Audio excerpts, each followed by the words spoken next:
बलगल उला बिकमालिही कशफद्दुजा बिजमालिही हसनत जमियो खिसालिही सल्लु अलैहि वालिही।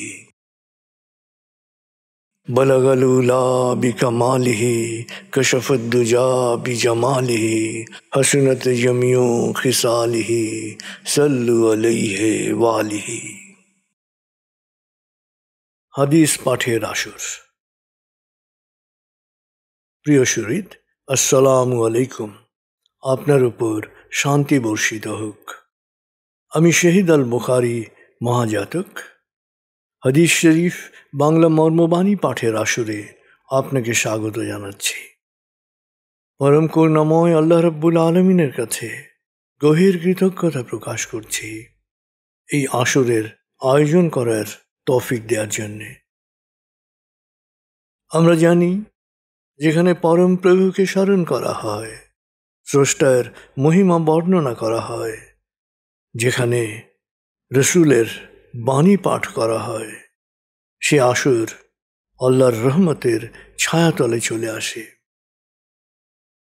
তাই আসুন মনটাকে আমরা একটু স্থির করি। আরাম করে বসুন, হালকাভাবে চোখ বন্ধ করুন, কয়েকবার নাক দিয়ে ধীরে ধীরে লম্বা দম নিন, নাক দিয়ে ধীরে ধীরে দম ছাড়ুন। ধীরে ধীরে দম নিন, ধীরে ধীরে দম ছাড়ুন। ধীরে ধীরে দম নিন, ধীরে ধীরে দম ছাড়ুন। এবার নিজের অন্তরের দিকে তাকান। আপনার প্রতি আল্লাহর দয়াকে, তার করুণাকে অনুভব করার চেষ্টা করুন।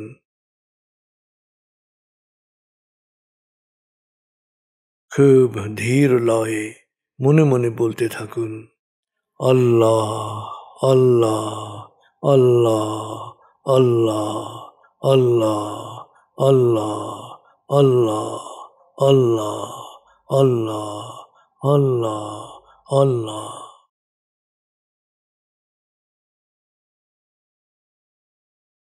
খুব ধীর লয়ে মনে মনে বলতে থাকুন, আল্লাহ আল্লাহ আল্লাহ আল্লাহ আল্লাহ আল্লাহ আল্লাহ আল্লাহ আল্লাহ আল্লাহ।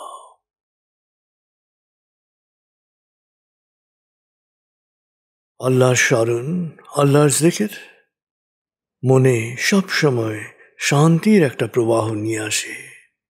আল্লাহ আল্লাহ আল্লাহ আল্লাহ আল্লাহ আল্লাহ আল্লাহ।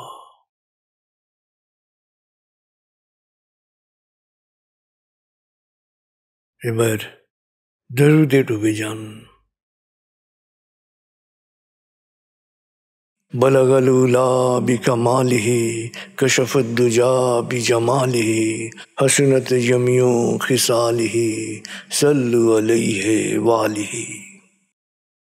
बलगल उला बिकमालिही कशफद्दुजा बिजमालिही हसनत जमियो खिसालिही सल्लु अलैहि वालिही।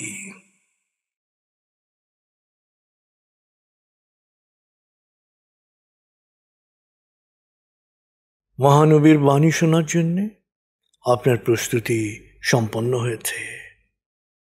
আপনার মন এখন বাণীর গভীরে প্রবেশ করতে পারবে।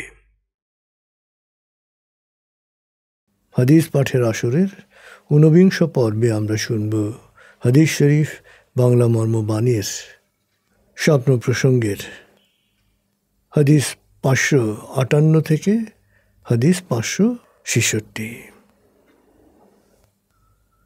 স্বপ্ন প্রসঙ্গে সন্নিবেশিত 9টি হাদিসে আমরা এখন মনোনিবেশ করব। প্রসঙ্গ স্বপ্ন। হাদিস 558। সত্য স্বপ্ন নবুয়তের অংশ, তাই নবীদের স্বপ্ন সত্য হয়, আর বিশ্বাসীর স্বপ্ন নবুয়তের 46 ভাগের 1 ভাগ। বর্ণনাকারী আবু হুরায়রা রাদিয়াল্লাহু আনহু, উবাদা ইবনে সামিত রাদিয়াল্লাহু আনহু। গ্রন্থনা বুখারী, মুসলিম। হাদিস 559। আমার পর আর কোনো নবী নেই, তাই আর ওহী আসবে না, কিন্তু ইলহাম ও স্বপ্নের মাধ্যমে অনেক সত্যই মানুষের কাছে সুস্পষ্ট হবে। বর্ণনাকারী হুযায়ফা ইবনে আসিয়াদ রাদিয়াল্লাহু আনহু। গ্রন্থনা তাবারানী। হাদিস 560। তুমি যত সত্য কথা বলবে, তোমার স্বপ্ন তত সত্য হবে। বর্ণনাকারী আবু হুরায়রা রাদিয়াল্লাহু আনহু। গ্রন্থনা মুসলিম। হাদিস 561। বাজে মিথ্যাচার হচ্ছে স্বপ্নে দেখেনি এমন বিষয় স্বপ্নে দেখেছে বলে বর্ণনা করা। বর্ণনাকারী আবদুল্লাহ ইবনে ওমর রাদিয়াল্লাহু আনহু। গ্রন্থনা আহমদ। হাদিস 562। যখন কোনো খারাপ স্বপ্ন দেখে ঘুম ভেঙে যায়, তখন শোয়া অবস্থাতেই বাম পাশে 3 বার থুথু ফেলো। বাস্তবে থুথু ফেলতে হবে না, শুধু ঠোঁট নেড়ে থু থু থু করলেই হবে। পাশ পরিবর্তন করে শো এবং 3 বার শয়তান থেকে আল্লাহর আশ্রয় প্রার্থনা করো। তাহলে এই স্বপ্নের কোনো ক্ষতিকর প্রভাব তোমার উপর পড়বে না। বর্ণনাকারী আবু কাতাদা রাদিয়াল্লাহু আনহু। গ্রন্থনা বুখারী, মুসলিম। হাদিস 563। যে ব্যক্তি আমাকে স্বপ্নে দেখে, সে যেন বাস্তবেই আমাকে দেখল, কারণ শয়তান আমার চেহারা ধারণ করতে পারে না। বর্ণনাকারী আবু হুরায়রা রাদিয়াল্লাহু আনহু। গ্রন্থনা বুখারী, মুসলিম। হাদিস 564। ভালো স্বপ্ন দেখলে তুমি এটার ব্যাখ্যা করবে, অর্থাৎ অর্থ বোঝার চেষ্টা করবে। খারাপ স্বপ্ন দেখলে এর ব্যাখ্যা করবে না, বলবেও না। বর্ণনাকারী আবু হুরায়রা রাদিয়াল্লাহু আনহু। গ্রন্থনা তিরমিজি। হাদিস 565। আবদুল্লাহ ইবনে আমর রাদিয়াল্লাহু আনহু বলেন, আমি স্বপ্নে দেখলাম আমি আমার 2টি আঙ্গুল চুষছি। এক আঙ্গুলে ঘি, অপর আঙ্গুলে মধু ছিল। জেগে ওঠার পর আমি নবীজি সাল্লাল্লাহু আলাইহি সাল্লামকে স্বপ্নের বিবরণ দিলে তিনি বললেন, তুমি 2টি কিতাব পড়তে সক্ষম হবে, তাওরাত এবং কোরআন। শেষ পর্যন্ত তা হয়েছিল। বর্ণনাকারী আবদুল্লাহ ইবনে আমর রাদিয়াল্লাহু আনহু। গ্রন্থনা আহমদ। হাদিস 566। কোনো ভালো স্বপ্ন দেখলে বুঝবে এটা আল্লাহর রহমত, তখন আল্লাহর শুকরিয়া আদায় করবে। স্বপ্নের কথা বলে না বেরোনোই ভালো। আর যখন কোনো খারাপ স্বপ্ন দেখো, তখন বুঝবে এটা শয়তানি অপশক্তির কাজ। তখন এই অপশক্তির ক্ষতি থেকে আল্লাহর আশ্রয় প্রার্থনা করবে। আর খারাপ স্বপ্নের কথা কাউকেই বলবে না, তাহলে এই স্বপ্ন তোমার কোনো ক্ষতি করতে পারবে না। বর্ণনাকারী আবু সাঈদ খুদরি রাদিয়াল্লাহু আনহু। গ্রন্থনা বুখারী, মুসলিম।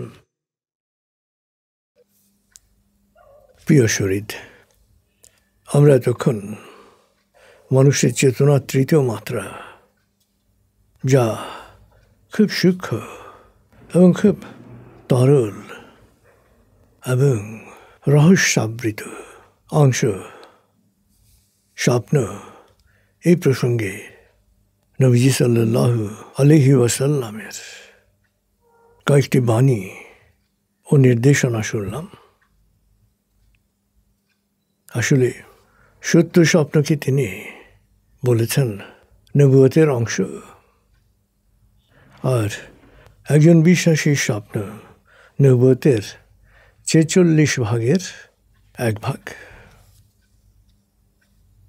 স্বপ্ন নিয়ে যুগে যুগে কালে কালে গবেষণা, রহস্য উদ্ধারের চেষ্টা কম হয়নি। আগে সাধকরা যেমনের রহস্য উদ্ধার করেছেন, একইভাবে আধুনিক কালের মনোবিজ্ঞানীরাও স্বপ্নের রহস্য ভেদ করার চেষ্টা করেছেন এবং চেষ্টা করে যাচ্ছেন। ধর্মগ্রন্থে যেরকম স্বপ্নের উল্লেখ রয়েছে, তেমনি বিভিন্ন কালের স্বপ্ন ব্যাখ্যাতার অনেক ইতিহাসখ্যাত স্বপ্নের ব্যাখ্যা করেছেন। আমরা যদি দেখি কোরআন শরীফে নবীদের বেশ কয়েকটি স্বপ্নের কথা রয়েছে। সূরা ইউসুফের 4 থেকে 6 আয়াতে স্বপ্ন এবং স্বপ্ন ব্যাখ্যার এবং সতর্কতার উল্লেখ সুস্পষ্ট। সূরা ইউসুফ 4 থেকে 6 আয়াত। স্মরণ করো, ইউসুফ তার পিতাকে বলেছিল, হে আমার পিতা, আমি স্বপ্নে দেখেছি 11টি নক্ষত্র, সূর্য ও চন্দ্র আমাকে সেজদা করছে।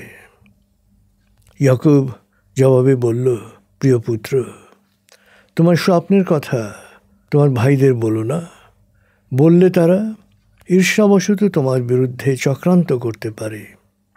আসলে শয়তান তো মানুষের প্রকাশ্য শত্রু। তুমি যেমন স্বপ্ন দেখেছ তাই হবে। আসলে স্বপ্ন দেখাটা সহজ, ব্যাখ্যাটা অনেক সময় জটিলতাযুক্ত এবং অনেক সময় স্বপ্ন জানাজানি হওয়াটা ক্ষতির কারণ হতে পারে। এবং এই স্বপ্নের প্রতিফলন আমরা ইউসুফ আলাইহিস সালামের জীবনে দেখি। সূরা ইউসুফ এর মর্মবাণী পাঠ করলেই যে কোনো পাঠক এটি বিস্তারিত জানতে পারবেন। আল্লাহ তাআলা এই স্বপ্নের মাধ্যমে ইউসুফ আলাইহিস সালামকে সেই ছোট্ট সময় ভবিষ্যতের তার যে মর্যাদা, সেই মর্যাদার সুসংবাদ দিয়েছিলেন। অবশ্য এই স্বপ্ন তার জীবনে বাস্তবায়িত হতে লেগেছিল 40 বছর। আসলে অধিকাংশ সময় স্বপ্নের বাস্তবায়ন হতে সময় লাগে, কখনো কখনো যথেষ্ট সময় লাগে, কখনো কখনো অনেক ঘটনা প্রবাহের পরে শুভ স্বপ্নের ফল যিনি স্বপ্ন দেখেছেন তার কাছে পৌঁছায়। স্বপ্ন তার জীবনে বাস্তবায়িত হয় অনেক চড়াই উতরাইয়ের মধ্য দিয়ে। আসলে স্বপ্নের অনেক ধরন রয়েছে।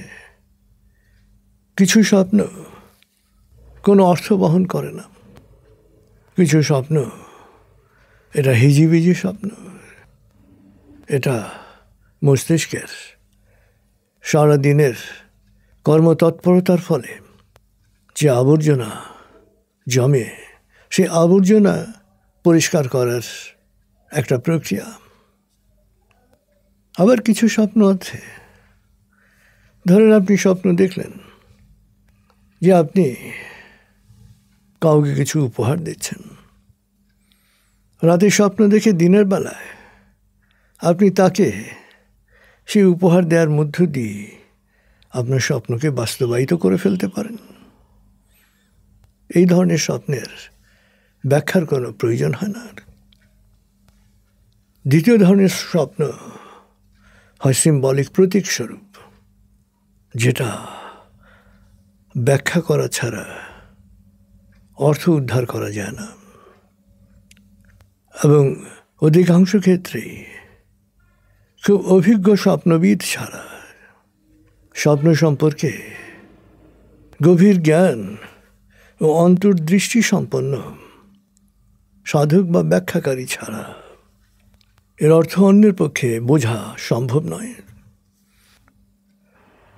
তবে সাধারণভাবে স্বপ্ন ব্যাখ্যায় এক ধরনের অনিশ্চয়তা থেকেই যায়, কারণ অধিকাংশ ক্ষেত্রেই স্বপ্নগুলো হয় প্রতীকী।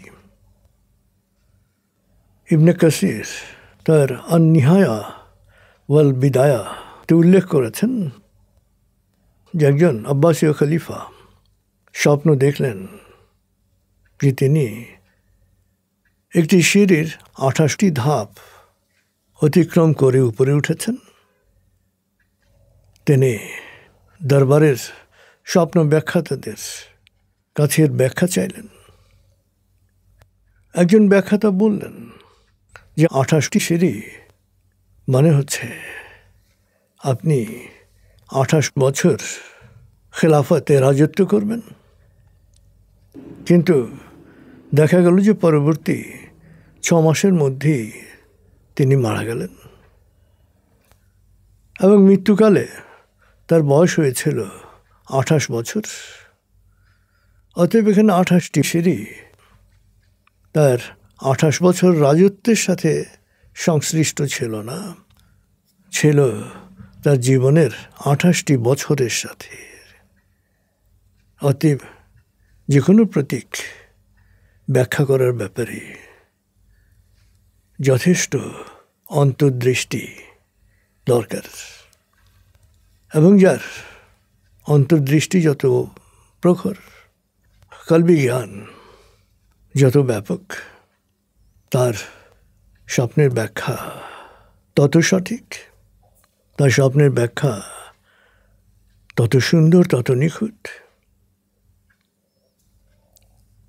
আবার একই সিম্বল, একই প্রতীক, একই ধরনের স্বপ্ন দুই ব্যক্তির জন্যে দুই ধরনের অর্থ বহন করতে পারে।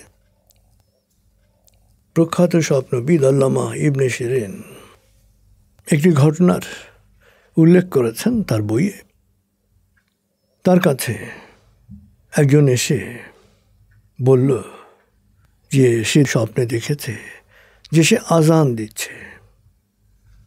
ইবনে শিরিন হেসে বললেন যে তুমি হজে যাবে। একই দিন আরেকজন এলো, একই স্বপ্নের পুনরাবৃত্তি করলো, বলে যে আমি দেখেছি যে আমি আজান দিচ্ছি। ইবনে শিরিন তাকে বললেন তুমি একটা চোর। ইবনে শিরিনকে জিজ্ঞেস করা হলো যে দুজন মানুষের একই স্বপ্নের ব্যাখ্যা আপনি দুরকম দিলেন কেন? এর পেছনে রহস্য কি, যুক্তি কি? ইবনে শিরিন বললেন যে আমি প্রথম মানুষটির চেহারায় ধর্মপরায়ণতার গভীর ছাপ দেখেছি। সে ভালো মানুষ, এবং আল্লাহ কোরআন শরীফে বলেছেন যে মানুষকে হজে ডাকার জন্যে, কাবা ঘর তাওয়াফ করার জন্য হযরত ইব্রাহিম আজান দিয়েছেন। অতএব আমি অর্থ করলাম এই মানুষটি হজে যাবে। অপরদিকে আমি অন্য ব্যক্তির চেহারায় দুষ্টামি এবং পাপের ছাপ দেখলাম। এবং আল্লাহ সূরা ইউসুফে বলেছেন যে একজন ঘোষক চিৎকার করে বলল, হে কাফেলার যাত্রীরা, তোমরা তো চোর। তো ইবনে শিরিন বললেন তাই আমি দ্বিতীয় জনের স্বপ্নের ব্যাখ্যায় বুঝলাম এই ব্যক্তি চোর। নবীজি সাল্লাল্লাহু আলাইহি সাল্লাম সবসময় স্বপ্নকে অত্যন্ত গুরুত্ব দিতেন। তার জীবনে স্বপ্ন তার অনেক পরিকল্পনা গ্রহণে সহায়ক হয়েছে। তিনি বদরের যুদ্ধের আগে স্বপ্ন দেখেন, উহুদের যুদ্ধের আগে স্বপ্ন দেখেন, এবং স্বপ্ন দেখে স্বপ্ন ব্যাখ্যা অনুসরণ করে তিনি তার রণকৌশল প্রস্তাব করেন। উহুদের প্রান্তরে না যেয়ে মদিনায় থেকেই মোকাবেলা করার। কিন্তু উৎসাহী তরুণ সাহাবাদের উদ্দীপনায় সবাই যখন যুদ্ধের ময়দানে লড়াই করার পক্ষে মত দিলেন, নবীজি যেহেতু সবসময় পরামর্শ ভিত্তিক কাজ করতে পছন্দ করতেন এবং সবাইকে পরামর্শ ভিত্তিক কাজ করতে উদ্বুদ্ধ করতেন, তিনি অধিকাংশের মতই গ্রহণ করলেন। হুদাইবিয়ায় যাত্রার আগেও তিনি স্বপ্ন দেখেছিলেন যে তিনি নির্বিবাদে মক্কায় যাচ্ছেন, কাবাঘরে যাচ্ছেন এবং কাবাঘর তাওয়াফ করছেন। এই স্বপ্ন তাকে উদ্বুদ্ধ করল নিরস্ত্র অবস্থায় হজ করতে যাওয়ার সিদ্ধান্ত নিতে এবং 1400 সঙ্গী সহ নিরস্ত্র অবস্থায় তিনি শত্রু এলাকায় প্রবেশ করলেন এবং সেই যাত্রায় হুদাইবিয়ার ঐতিহাসিক শান্তি চুক্তি, যা এক ঐতিহাসিক বিজয় ছিল তার জন্যে, সম্পাদিত হয় এবং পরের বছর তিনি নির্বিঘ্নে শান্তিপূর্ণভাবে ওমরা হজ পালন করেন। নবীজি সাল্লাল্লাহু আলাইহি সাল্লাম প্রত্যেক দিনই ফজর নামাজের পরে বসতেন এবং যারা নামাজে সমবেত হয়েছে তাদের খোঁজ খবর নিতেন এবং স্বভাবসুলভভাবে জিজ্ঞেস করতেন গত রাতে কেউ স্বপ্নে কিছু দেখেছে কিনা, এবং প্রায়শই বলতেন আমার পরে সুস্বপ্ন ছাড়া নবুয়তের আর কিছুই অবশিষ্ট থাকবে না। এবং এই সুস্বপ্নকে, ভালো স্বপ্নকে তিনি নবুয়তের 46 ভাগের 1 ভাগ হিসেবে বর্ণনা করেছেন। প্রিয় শরীদ, স্বপ্নের ব্যাপারে আমরা সবসময় নবীজির যে পরামর্শ, এই পরামর্শকে অনুসরণ করব। ভালো স্বপ্নের কথা প্রিয়জন ছাড়া কাউকে বলবেন না, এটাই নবীজির উপদেশ। আর খারাপ স্বপ্ন যদি দেখেন তখন বুঝবেন এটা শয়তানি অপশক্তির কাজ, এবং এই অপশক্তির ক্ষতি থেকে আল্লাহর আশ্রয় প্রার্থনা করবেন। এবং খারাপ স্বপ্ন দেখে যদি ঘুম ভেঙে যায় তখন অবস্থায় বাম পাশে 3 বার থুথু ফেলবেন। আসলে বাস্তবে থুথু ফেলতে হবে না, শুধু ঠোঁট নেড়ে থু থু থু করলেই হবে। তারপর পাশ পরিবর্তন করে ঘুমাবেন এবং 3 বার শয়তান থেকে আল্লাহর আশ্রয় প্রার্থনা করবেন। তাহলে স্বপ্নের কোনো ক্ষতিকর প্রভাব আপনার উপর পড়বে না। আর খারাপ স্বপ্নের কথা কাউকেই বলবেন না, এবং যদি কাউকে না বলেন তাহলে খারাপ স্বপ্নের কোনো ক্ষতিকর প্রভাব আপনার উপর পড়বে না। আর যে কেউ আপনাকে কোনো স্বপ্নের কথা বলুক, আপনি সবসময় বলবেন ইনশাআল্লাহ আপনি ভালো দেখেছেন। প্রিয় শরীদ, স্বপ্ন নিয়ে বা দুঃস্বপ্ন নিয়ে, খারাপ স্বপ্ন নিয়ে আপনার যদি কোনো ভাবনা থেকে থাকে, কোনো মাথা ব্যথা থেকে থাকে, আমরা আশা করি এরপর থেকে যখনই খারাপ স্বপ্ন আপনি দেখবেন, দেখলেই আপনি এই একই প্রক্রিয়া অবলম্বন করবেন এবং এই একই প্রক্রিয়া অবলম্বন করে বিশিষ্ট সাহাবী আবু সালামা রাদিয়াল্লাহু আনহু, যিনি খারাপ স্বপ্ন নিয়ে একসময় আতঙ্কিত থাকতেন, যে স্বপ্ন দেখে তিনি প্রায় অসুস্থ হয়ে পড়তেন। নবীজি সাল্লাল্লাহু আলাইহি ওয়াসাল্লামের এই হাদিস শোনার পরে, এই বাণী শোনার পরে ওই খারাপ স্বপ্ন নিয়ে আর কোনো দিন কোনো ভাবনা তার মনে আসে নাই। পরম করুণাময় আমাদের সবাইকে বিশ্বাসে বলীয়ান করুন এবং সুন্দর স্বপ্ন, সুস্বপ্নের ধারক করুন। আমরা যাতে নিজের জন্যে সুস্বপ্ন এবং অন্যের জন্য সুস্বপ্ন দেখতে পারি। প্রিয় শরীর, এবার একটু সময় নিন, দেখুন এই রমজান মাসে আপনি কোনো স্বপ্ন দেখেছেন কিনা। আসলে যদি কোনো স্বপ্ন সুস্পষ্ট দেখে থাকেন, মনে দাগ কেটে থাকে, সেটাই হচ্ছে প্রতীকী স্বপ্ন। সেই সুস্বপ্ন যাতে আপনার জীবনে ফলপ্রসূ হয়, এই জন্যে প্রার্থনা করুন। আর যদি কোনো খারাপ স্বপ্ন দেখে থাকেন, তাহলে বিতাড়িত শয়তান থেকে আল্লাহর আশ্রয় প্রার্থনা করুন। সমস্ত অপশক্তির প্রভাব থেকে যাতে আপনি মুক্ত থাকতে পারেন, এই জন্য আল্লাহর কাছে প্রার্থনা করুন।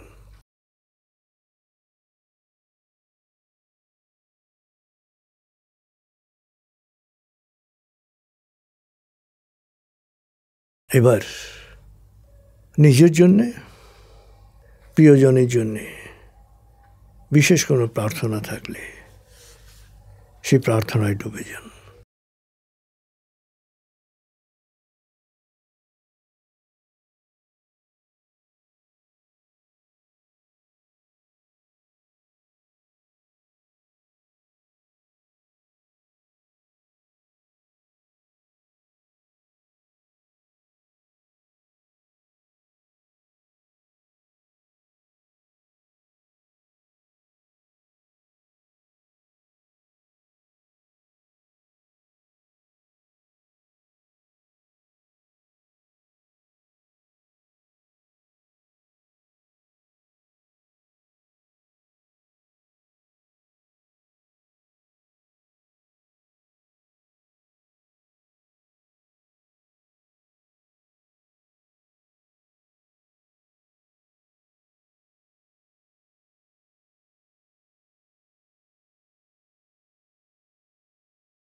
এবার আল কোরআনের দোয়ায় মনোনিবেশ করুন।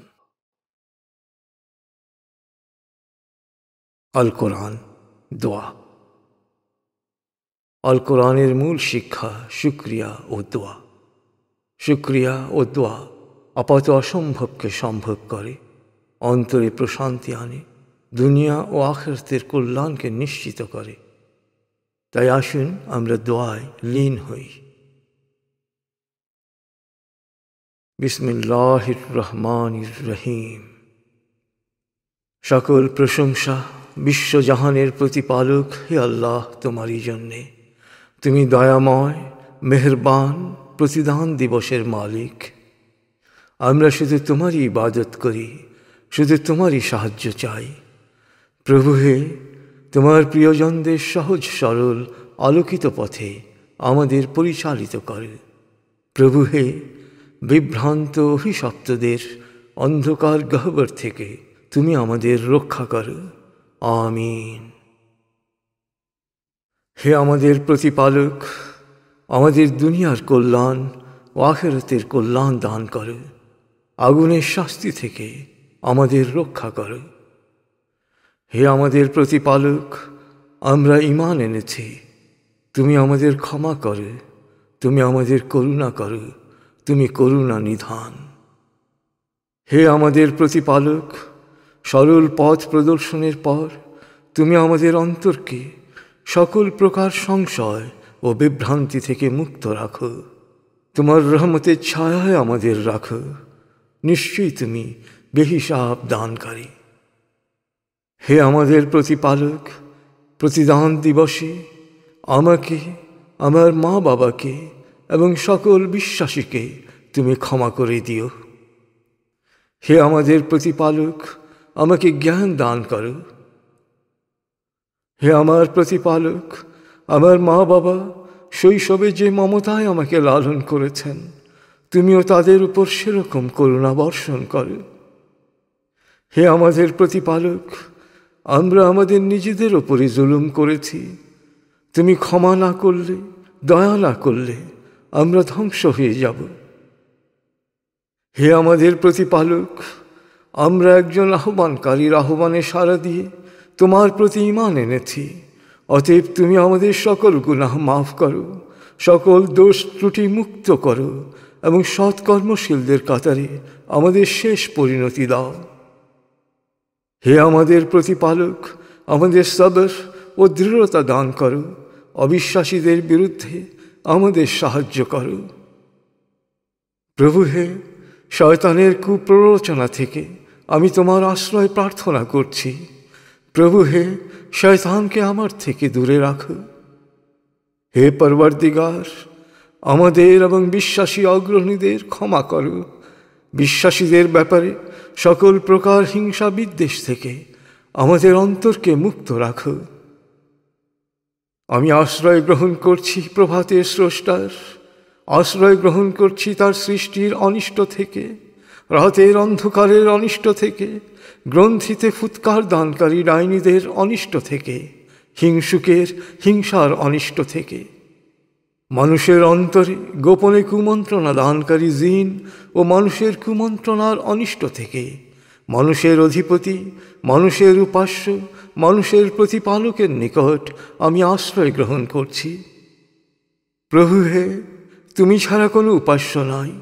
তুমি মহাপবিত্র, আমি পাপী, আমি গুনাহগার, আমায় ক্ষমা করো। হে আমাদের প্রতিপালক, তুমি আমাদের এই কাজ কবুল করো। নিশ্চয়ই তুমি সব শোনো, সব জানো। প্রভু হে, আমাকে প্রজ্ঞা দান করো এবং সৎকর্মশীলদের সাথে সংঘবদ্ধ করো। প্রভু হে, আমাকে জালেমের হাত থেকে রক্ষা করো। হে আমার প্রতিপালক, তুমি আমাকে ও আমার সন্তানদেরকে নামাজ কায়েমকারী হিসেবে প্রতিষ্ঠিত করো। প্রভু হে, আমাদের দোয়া কবুল করো। হে আমার প্রতিপালক, দুনিয়া ও আখিরাতের মালিক, আমাকে সমর্পিত ও সৎকর্মশীলদের সাথে সংঘবদ্ধ মানুষ হিসেবে মৃত্যু দান করো। হে আমাদের প্রতিপালক, আমাদের পাপ মোচন করো। সকল বাড়াবাড়ির জন্যে আমাদের ক্ষমা করো। বিশ্বাসে দৃঢ় রাখো, অবিশ্বাসের বিরুদ্ধে বিজয় আমাদের সাহায্য করো। প্রভু হে, আমাদের জালেমের হাতে নিগৃহীত করো না। প্রভু হে, দয়া করো, জালেমের জুলুম থেকে আমাদের মুক্তি দাও। প্রভু হে, আমি অসহায়, তুমি এর প্রতিবিধান করো। হে আমাদের প্রতিপালক, আমাদের যদি ভুল বা ত্রুটি হয়, সেজন্য আমাদের পাকড়াও করো না।